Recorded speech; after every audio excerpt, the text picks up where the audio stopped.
மாண்புமிகு பிரதமர் திரு நரேந்திர மோடிஜி அவர்களுடைய இந்த ரோஜ்கார் மேளா இன்றைக்கு சென்னையில் அதே போல் கிட்டத்தட்ட 46 இடங்கள்ல நடந்து கொண்டிருக்கிறது. இந்த ரோஜ்கார் மேளானுடைய வேலைவாய்ப்பு முகாமுடைய நோக்கம் 10 லட்சத்திற்கும் மேற்பட்ட மத்திய அரசால் பணி கொடுக்க வேண்டும் என்று 2022 செங்கோட்டையில் மாண்புமிகு பிரதமர் அவர்கள் சொன்னார். சொல்லி ஒரே வருடத்திற்குள்ள 10 லட்சம் பேருக்கு மத்திய அரசாங்கத்தினுடைய பல்வேறு துறைகளில் வேலைவாய்ப்பு கொடுக்கப்பட்டிருக்கிறது. அதற்கு பிறகு இப்போ கண்டினியூவாக அந்த ஒரு வருடத்தில் 10 லட்சம் பேர் கொடுத்த பிறகும் கூட கண்டினியூவாக இது ஒரு ரெகுலர் ப்ராசஸாக இந்த வேலைவாய்ப்பு முகாம்களானது நடத்தப்பட்டு கொண்டிருக்கிறது. இன்றைக்கு கிட்டத்தட்ட 250 பேருக்கு இங்கே சென்னை ஐசிஎஃப்ல இந்த வேலைவாய்ப்பில் இது குறிப்பாக சென்னை ஐசிஎஃப்ல பணியில் இருக்கிறவங்களுக்கு இன்றைக்கு கொடுக்கப்பட்டிருக்கிறது. இதில் 150க்கு மேலே சென்னை ஐசிஎஃப் சார்ந்தவர்கள், அதே போல் மேதி துறைகள், நிதித்துறை, பேங்க், போஸ்டல், உள்துறை, பிஎஃப் துறை, இப்படி பல துறைகளினுடைய அதிகாரிகள் இன்றைக்கு இங்கு பணியில் அமர்த்தப்பட்டிருக்கிறார்கள். மாண்புமிகு பிரதமர் திரு நரேந்திர மோடிஜி அவர்கள் இளைஞர்களுக்கு வேலைவாய்ப்பை உருவாக்குகின்ற இந்த அருமையான நல்ல திட்டத்தை தொடர்ந்து செயல்படுத்தி கொண்டிருக்கிறார்கள். நம்முடைய நாடு மிக வேகமாக முன்னேறி கொண்டிருக்கிறது. சென்னை ஐசிஎஃப்ல இந்த நிகழ்ச்சி நடந்ததுல ரொம்ப சந்தோஷம். விஜய் அவர்கள் கூட்டணிக்கு வருவதற்கான வாய்ப்பு இருக்குன்னு அமித்ஷா அவர்கள் நாளேடுல கொடுத்த அந்த பேட்டியில சொல்லியிருக்காரு. எலெக்ஷன் நெருங்கிட்டு வர நேரத்தில் ஆனா அமித்ஷாஜியே சொல்லியிருக்காருல்ல, அதுக்கு அமித்ஷாஜி சொல்றதுக்கு நான் என்ன இன்டர்பிரேட் பண்ணணுமா என்ன? அமித்ஷாஜி என்ன சொல்றாங்களோ அதை நம்ம அப்படியே எடுத்துட்டு வரணும். விஜய் வர்றதுக்கான வாய்ப்பு. ஆனா அமித்ஷாஜி என்ன சொல்லியிருக்காரோ அதுதான் நம்ம அமித்ஷாஜி சொன்னதுக்கு ஏன்னா அவர்கள் எங்களுடைய தேசிய தலைவர்கள், அவர்கள் என்ன சொல்லுகிறார்களோ அதுதான்.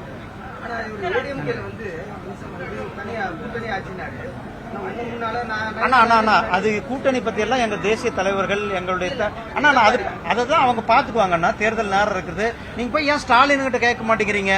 உங்க கூட்டணி ஸ்ட்ராங்கா இருக்குதான்னு நீங்க யாராவது ஸ்டாலின் கிட்ட கேட்கறீங்களா? திருமாவளவன் கேட்கறீங்களா? கம்யூனிஸ்ட் கிட்ட கேட்க? கம்யூனிஸ்ட் தினமும் அந்த அரசாங்கத்தை தினந்தோறும் அவர்கள் விமர்சனம் செய்கிறார்கள். அதே போல திருமாவளவன் தினந்தோறும் விமர்சனம் செய்கிறார். திருமாவளவன் விட்டா என்னைக்குடா அந்த கூட்டணியிலிருந்து வெளில ஓடலாம் அப்படின்ற நிலையில தான் இன்னைக்கு இருந்து கொண்டிருக்கிறார்கள். வைகோ அவர்கள் வெளில வர்ற சூழ்நிலையில இருந்து கொண்டிருக்கிறார். இதையெல்லாம் நீங்க போய் யார்கிட்டையும் அவங்க கிட்ட எங்களுடைய கூட்டணி ரொம்ப ஸ்ட்ராங்காக இருக்கிறது, எங்களுடைய கூட்டணியினுடைய மக்களை காப்போம் தமிழகத்தை மீட்போம் என்ற இந்த யாத்திரை மிக வலிமையாக மக்கள் மத்தியில மிகப்பெரிய எழுச்சியோடு நடந்து கொண்டு, அதுல எங்களுடைய பாரதிய ஜனதா கட்சியினுடைய நிர்வாகிகள், எங்களுடைய தலைவர்கள் கலந்து கொண்டிருக்கிறோம். அதனால நீங்க இந்த கேள்வியெல்லாம் எங்க பிஜேபி தலைவர்கிட்ட கேட்கறத விட்டுட்டு இனிமே போய் திமுக தரப்புல கேளுங்க. அவங்க ஏன்னா அந்த கூட்டணி இப்ப சுக்குநூறா உடை போகுதுன்னா அந்த கூட்டணில இருந்து பல பேர் வெளில போறாங்க. எங்க கூட்டணிக்கு பல பேர் இன்னும் எங்க கூட்டணி ஸ்ட்ராங்காக போகிறது. தேசிய ஜனநாயக கூட்டணி அதிமுக உங்க கூட்டணிக்கு வர்றதுக்கு வாய்ப்பு இருக்குன்னு சொல்றீங்களா? ஆனா நான் அது சொல்லலன்னா எந்த கட்சி என்னன்றதெல்லாம் உங்களுக்கு தெரியாம ஒன்னும் நடக்க போறதில்ல. அது நேரம் வரும்பொழுது எல்லாத்துமே உங்களுக்கு தெரிய வரும். கோவில இருந்து வரக்கூடிய ஆமா, அது அமித்ஷாஜி சொல்லிட்டாரு. அதுக்கு பிறகு நான் என்னமா இன்டர்பிரேஷன் பண்றது? அமித்ஷாஜி என்ன சொல்றோம் அதுதான் எங்களுடைய வேத வாக்கு. ஆனா அதுதானே எனக்கு வேத வாக்கு. நான் ஒன்னும் இன்டர்பிரேட்டர் கிடையாது, உங்களுக்கு புரியாதது கிடையாது. அமித்ஷாஜி என்ன சொல்றாரோ அதுதான் எங்களுடைய வேத வாக்கு. கோவில்ல இருந்து வரக்கூடிய பணத்தை வச்சு நம்ம கல்லூரிகள் கட்டக்கூடாது அப்படின்னு எடப்பாடி அவர்கள் தெரிவிச்சிருந்தாங்க. நேற்று குருமூர்த்தி என்ன தெரிவிச்சிருக்காரு அப்படின்னா தேவாரம், திருவாசகம் மாதிரியான பாடசாலைகள் நிறுவலாம் அப்படின்னு. கோவிலினுடைய நாங்க இன்னும் சொல்ல போறது கோயில்களை விட்டு அரசாங்கம் வெளில வரணும்ன்றதுதான். அரசாங்கத்திற்கு அதுவும் குறிப்பாக இந்த இறை நம்பிக்கை இல்லாத அரசாங்கம் கோயில்களை விட்டு வெளில வர வேண்டும். கோயில் நிதி அறம் சார்ந்த பணிகளுக்கு பயன்படுத்த வேண்டும். அதாவது கோயில் அந்த காலத்துல கோயில்களுக்கு நிலங்கள் கொடுத்தாங்க. எதுக்காக கொடுத்தாங்க? அந்த கோயில்களை பராமரிப்பதற்காக கொடுத்தாங்க. அந்த கோயில்களை பராமரிப்பதோடு பக்தர்களுக்கு வசதி செய்து கொள்வதற்காக கொடுக்கப்பட்டது. அப்படிதான் பல கோயில்களுடைய பல ஏக்கர் நிலங்கள், பல லட்சக்கணக்கான ஏக்கர் நிலங்கள் இன்றைக்கு கோயில்கள் இடத்துல இருக்கிறது. எல்லாமே முன்னோர்கள் கோயிலை பராமரிப்பதற்கும் பக்தர்களுக்கு வசதிகள் செய்து கொடுப்பதற்காக கொடுக்கப்பட்டது. அதாவது கல்வி நீங்க சொல்றீங்க, கல்விக்காக நிதி சரியான நிதி இருக்கிறது. அப்போ தமிழ்நாடு அரசாங்கம் கோயிலிருந்து எடுத்து நிதி செலவு பண்ணதுன்னா அவர்கள் இடத்துல வர்ற மற்ற நிதி எங்க போகுது? அப்ப அரசாங்கம் திவாலாகி இருக்கிறதா? அரசாங்கத்தினுடைய நிதி நிலைமை இல்லையா? அரசாங்கத்துக்கிட்ட சரியான நிதி நிலை இல்லாதனால அவர்கள் திமுக அரசாங்கம் இதுல நிதி எடுத்து பள்ளி கல்லூரிகள் கட்ட வேண்டிய சூழ்நிலைக்கு தள்ளப்பட்டிருக்கிறார்களா என்பதெல்லாம் பார்க்க வேண்டிய இருக்குது. அதனால கோயில்களுடைய சொத்தை கோயில்களை நிர்வகிப்பது அறம் சார்ந்தவர்கள், சான்றோர்கள், இறை நம்பிக்கை உள்ளவர்கள் செய்ய வேண்டும். அரசாங்கம் கோயிலை விட்டு வெளியேற வேண்டும் என்பதுதான் என்னுடைய கோரிக்கை. திருமலாபாலினுடைய அந்த மேலாளர் மர்மமான முறையில வந்து தற்கொலை பண்ணியிருக்காரு. மீண்டும் வந்து இந்த காவல்துறையில லாக்அப் டெத் எல்லாம் நடக்குது அப்படிங்கிற மாதிரி விமர்சனம் எதிர்க்கட்சிகள் குற்றம் சாட்டுகிறது. உங்க கருத்து என்ன? அஜித்குமார் துயர் சம்பவம் நடந்து அந்த வடு கூட இன்னும் மாறல. இது அஜித்குமார் சம்பவம் வந்து வெளியில மீடியாக்களால வெளியில கொண்டு வரப்பட்ட சம்பவம்.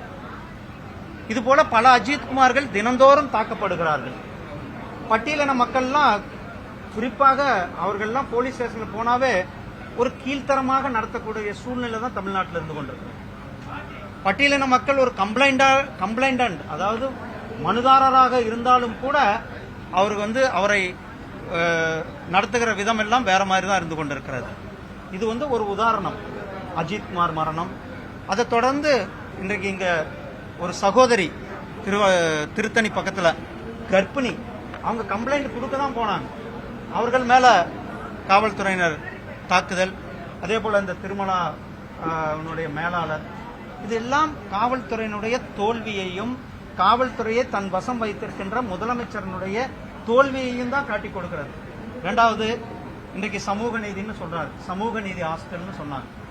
சமூக நீதி ஹாஸ்டல்னு பேரு தான் இருக்கு, அங்க எந்த சமூக நீதி இருக்காது. அங்க அந்த ஹாஸ்டல்ல முறையான வசதிகள் வேணும், குடிநீர் வசதி, டாய்லெட் வசதி, முறை உணவு வசதி, இதெல்லாம் எதுவுமே இல்லாத ஒரு விடுதிகள் தான் இன்றைக்கு சமூக நீதி விடுதிகள்னு வச்சிருக்கிறார். அட்லீஸ்ட் ஒரு விடுதியாவது அவர் போய் ஆய்வு செய்யறாரு. முதலமைச்சர் போறார் ஊர்களுக்கு, போய் ரோடு ஷோ பண்றாரு. அந்த ரோடு ஷோ பண்ணும்போது ஒரு SC ST ஹாஸ்டல்ல போய் அவரோ அல்லது அவருடைய மகனோ, முதலமைச்சருடைய மகன் துணை முதலமைச்சர், இந்த ஹாஸ்டல் எல்லாம் பார்த்து அதுக்கு பிறகு அதுக்கு சமூக நீதினு விடுதின்னு பேர் வச்சா. ஏன்னா அந்த அரசாங்கம் அனைத்து துறைகளிலுமே தோல்வியுற்ற அரசாங்கமா இருக்கிறது. ஏழை எளிய மக்கள் ஒரு புறம், இது ஒரு போலீஸ் ஸ்டேஷன் வாசலுக்குள்ள போக முடியாத சூழ்நிலை இருக்கிறது இன்னொரு புறம், விலைவாசி ஏற்றங்கள் ஒரு புறம், இன்னொரு புறம் எங்க பார்த்தாலும் சொத்து வரி உயர்வு, தெருநாய்க்கடிகளினுடைய தொல்லை, இதெல்லாம் கூட இவர்களுடைய கவனத்தில் எடுத்துக்கொள்ளாத ஒரு இவங்களுடைய கவனம் எல்லாம் தம்பிகளை எப்படி காப்பாற்றுவது, தம்பிகளை எப்படி வளப்படுத்துவது, தம்பிகள் இடத்துல எப்படி பணிகளை பிரித்து கொடுப்பது. டாஸ்மார்க்கில் ஒருத்தர் போய் கலெக்ஷன் பண்ணுங்க, ரியல் எஸ்டேட் காரங்க கிட்ட ஒருத்தங்க கலெக்ஷன் பண்ணுங்க, அதே மாதிரி மணல்காரங்க கிட்ட ஒருத்தங்க போய் கலெக்ஷன் பண்ணுங்க, அதே மாதிரி சொத்து பத்திரப்பதிவு பண்றவங்க கிட்ட போய் ஒரு தம்பி கலெக்ஷன். இது மாதிரி தம்பிகளுக்கு வேலையை பிரித்து கொடுத்து விட்டு அந்த தம்பிகளை கண்காணிப்பதில் தான் இவர்கள் குறிப்பாக இருப்பார்கள் ஒழிய தமிழக மக்கள் மேலேயோ தமிழக மக்கள் நலன் சார்ந்தோ எந்த, நீங்க ஒரு விஷயத்த சொல்லுங்க, இந்த 4 ஆண்டுகள்ல தமிழகத்தினுடைய மக்களினுடைய நலனுக்காக, தமிழக மக்களினுடைய மேம்பாட்டிற்காக, வளர்ச்சிக்காக ஒரு நல்ல திட்டத்தை கொண்டு வந்தார்கள். எதுவுமே இல்லை, எல்லாம் ஏற்கனவே கொண்டு வந்த திட்டங்கள், போன ஆட்சியில் கொண்டு வந்த திட்டங்கள், இல்லைன்னா மத்திய அரசாங்கத்தின் திட்டம். இப்போ அவங்க ஸ்மார்ட் சிட்டின்றாங்க, அதுதான் நாம வந்து ஸ்மார்ட் சிட்டி நம்ம திட்டம், அதை தான் அவங்க வந்து சீர்மிகு நகரங்கள்னு வைக்கிறாங்க. ஜல்ஜீவன் திட்டம் நம்ம கொண்டு வந்த திட்டம், அதை வந்து குடிநீர் திட்டம் என்று மாற்றி. அதே மாதிரி பிரதமருடைய அனைவருக்கும் வீடு கட்டும் திட்டம், அது தமிழ்நாட்டில் இன்னும் சொல்ல போனால் மோடி ஐயா வீடு திட்டம் தான் மக்கள் சொல்றாங்க. இப்படி பல திட்டங்களை நாம் நடைமுறைப்படுத்திக் கொண்டோம். தமிழக அரசாங்கம் முற்றிலுமாக செயலிழந்த அரசாங்கமாக இருந்து கொள்ளும். நன்றி அண்ணா.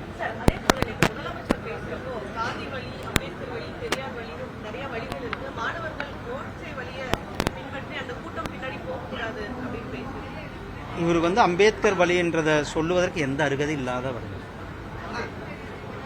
அவர் காலனி பேரை எடுக்கிறேன்னு சொன்னார், ஆனா காலனியில சமத்துவம் இருக்கிறதா? சாவும் பொழுது கூட தனித்தனி சுடுகாடு, ஒவ்வொரு ஜாதிக்கும் ஒவ்வொரு சுடுகாடு கிராமங்கள்ல. நீங்க நகரங்கள்ல வந்து சரி ஓரளவுக்கு இருக்கிறது, ஆனா கிராமங்கள்ல தனித்தனி சுடுகாடு, ஒவ்வொரு ஜாதியினருக்கும் சாவும் பொழுது கூட தனித்தனி சுடுகாடு. கோயில்களுக்கு செல்ல முடியாது, இரட்டை கவுளை முறை, எத்தனையோ இடத்துல இரட்டை கவுளைகள் இருக்கிறது. அது வந்து கம்யூனிஸ்ட் கட்சியே இன்னும் அவங்க கூட்டணியில் இருக்கிறவங்களே சொல்றாங்க. இதையெல்லாம் திருமாவளவன் வந்து கேட்க முடியாது, ஏன்னா அவர் அரசியல் ஆதாயத்திற்காக வேடிக்கை பார்த்து கொண்டிருக்கிறார். ஆனால் இந்த நாட்டினுடைய வளர்ச்சியை முக்கியமாக கொண்டு, இந்த நாட்டினுடைய மேம்பாடை முக்கியமாக கொண்டு இருக்கின்ற நாங்கள் மேம்படுத்தி கொண்டிருக்கிறோம்.